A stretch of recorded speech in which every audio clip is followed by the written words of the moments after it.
সুস্থ হয়ে যায়। আমার থেকে আমার ফ্যামিলি আসলে বেশি একে নিয়ে ভাবে, মানে এর যদি অসুখ হয়, আমি অসুখ হইলে আমার এনে কোনো টেনশন নাই, কিন্তু এর কিছু হইলে একটু খাওয়া বন্ধ করলে আমার বাবা মা মনে হয় পাগল হয়ে যায় একে নিয়ে। তো এখন ক্লিনিক হওয়ার কারণে এর জন্য এটা খুবই ভালো হয়েছে, কারণ একে প্রত্যেক মাসে আম্মু হেলথ চেক আপ করায়। বগুড়াতে pets and care hospital and diagnostic centre, এটা দেখে আমি খুব উপকৃত হলাম। মানে বগুড়া শহরের আশেপাশে যারা আসলে বিড়াল প্রেমীরা আছে এদের জন্য মানে খুব উপকৃত হবে যে এখানে সহজ খরচে, অল্প খরচেই ভালো একটা কেয়ার।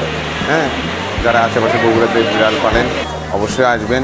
আমাকেও খুব ভালো লাগছে, আমি এখানে এসে খুব মজা পাইছি আর কি।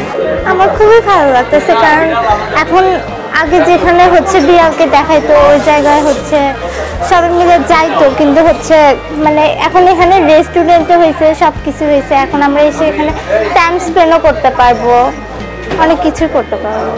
বাসার একটা সদস্য অসুস্থ হলে যেমন মানে আমাদের অনুভূতি হয়, ফিল হয় যে কষ্ট পাচ্ছে, তাকে ইমিডিয়েটলি ডাক্তার দেখানো উচিত, হসপিটালে নিয়ে যাওয়া উচিত, একটা চেক আপ করানো দরকার। তো আমার মনে হয় যে বিড়াল যেহেতু আমাদের পরিবারের একটা সদস্য, মানে আমাদের নিজেদের সন্তানের মতো, আমার ভাই বোনের মতো, তো ওরা অসুস্থ হলেও আমাদের মাথাতে চিন্তা আসে যে ওকে কখন আমরা ডাক্তারের কাছে নিয়ে যাবো বা একটা চেক আপের দরকার আছে। তো সেই সময় মনে হয় আর কি যে ওকে নিয়ে যাই হসপিটালে। এটি যেহেতু একটি পেট ক্লিনিক, তো এখানে সব ধরনের পেট অ্যানিমেলেরই চিকিৎসা করা হয়। সেখানে বেড়াল, কুকুর, গৃহপালিত যেসব পাখি পাওয়া যায় সেগুলোর ট্রিটমেন্ট করা হয়। আর এখানে মোটামুটি একটি স্পেশালিস্ট ক্লিনিকের ব্যবস্থা করা হয়েছে, যেখানে একই সাথে চিকিৎসা সেবার পাশাপাশি ডায়াগনস্টিক ফ্যাসিলিটিসও দেওয়া হবে। খুব বেসিক যে ডায়াগনস্টিক ফ্যাসিলিটিস আছে, যেরকম আলট্রাসোনোগ্রাফি, সিবিসি, তারপর ব্লাড প্রোটোজোয়া টেস্ট, এগুলো এখানে পাওয়া যাবে। আর এখন সামনে শীতকাল আসছে, তো বিড়ালে সাধারণত ক্যাট ফ্লু খুব বেশি আমরা পেয়ে থাকি আর কি। এছাড়া ইউজুয়ালি বিড়ালের সর্দি কাশির সমস্যা, এছাড়া হচ্ছে ডায়রিয়ার প্রবলেমগুলো, অধিকাংশ ক্ষেত্রে আরও একটি প্রবলেম আমরা পেয়ে থাকি, সেটা হচ্ছে যে অনেক উঁচু থেকে পড়ে যাওয়া আর কি। সেক্ষেত্রে হচ্ছে হাড় ভেঙে যাওয়া। তো আমরা এখানে অর্থোপেডিক সার্জারিরও ব্যবস্থা রেখেছি আর কি। আমাদের এই চিন্তা ভাবনাটা এসেছে অ্যাকচুয়ালি বিড়ালদের প্রতি ভালোবাসা, তাদের যে নিডসগুলো আমরা আগেও দেখছি যে বগুড়াতে আমরা যেগুলো ফ্যাসিলিটিস আনছি, যেমন বিড়ালদের জন্য আলট্রাসাউন্ড, বিড়ালদের ব্লাড টেস্ট, বিড়ালদের মাইক্রোস্কোপি টেস্ট, এগুলো বিড়ালদের অনেক দরকার। একটা মানুষের একটা প্রপার ডায়াগনোসিস করতে গেলে অবশ্যই দেখবেন যে ডক্টর আগে টেস্ট দেয়, যে আমি টেস্ট দেখি আগে কীরকম, তারপরে ডক্টর প্রেসক্রাইব করে। সো বিড়ালদের ক্ষেত্রেও এইভাবে আমরা ডায়াগনোসিসের ব্যবস্থা করছি যাতে তারা প্রপার ট্রিটমেন্টটা পায়।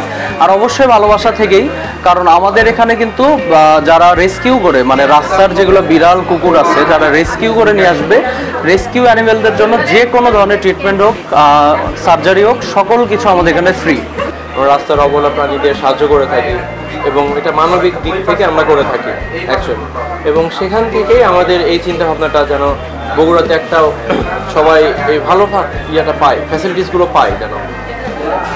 ক্যাফে দেওয়ার উদ্দেশ্য হলো যাতে বিড়াল নিয়ে কেউ ক্যাফেতে আসতে পারে। মানে মানুষ তো অনেক শখে বিড়াল পালে, তা অনেকেই কোনো রেস্টুরেন্টে বিড়াল অ্যালাউ করে না। আমরা এই জন্য করছি যাতে কেউ ট্রিটমেন্টও এখানে করতে পারবে, এখানে এসে খাওয়াতেও পারবে। কেউ যদি মনে করে যে আমি ক্যাফের ভেতর যা বিড়ালকে খাওয়াবো, তাহলে খাওয়াতে পারবে। এই মনে করে যাতে ভালোবাসা থেকেই তো বিড়ালটা পালে কেউ, এই জন্য যাতে তাদের অসুবিধা না হয়, নিয়ে আসতে ক্যারি করতে সমস্যা না হয়, আমার এখানে এসে তারা খাইতে পারবে। আর শুধু যারা বিড়াল পালে তারাই যে আসবে তা না, সবার জন্য ওপেন।